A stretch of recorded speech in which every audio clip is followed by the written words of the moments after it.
তারেক রহমান ইতিমধ্যেই বাংলাদেশের মানুষের হৃদয়ের প্রধানমন্ত্রী হয়ে গিয়েছে ইনশাআল্লাহ।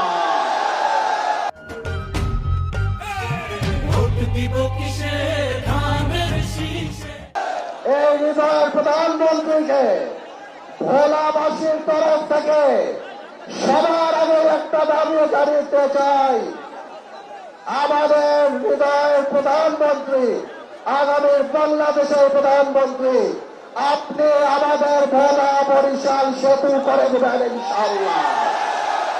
এই ভোলাকে ইন্ডাস্ট্রিয়ালাইজেশন করতে হবে।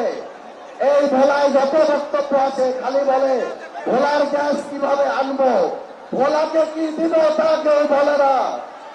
আপনার কাছে বলতে চাই, ইনশাআল্লাহ যেভাবে গণতন্ত্রের পক্ষে ছিলাম, যেভাবে জাতীয়তাবাদী শক্তির পক্ষে ছিলাম, আপনি ভোলায় মেডিকেল কলেজ আর ভোলায় বরিশাল সেতুটা করে দেন।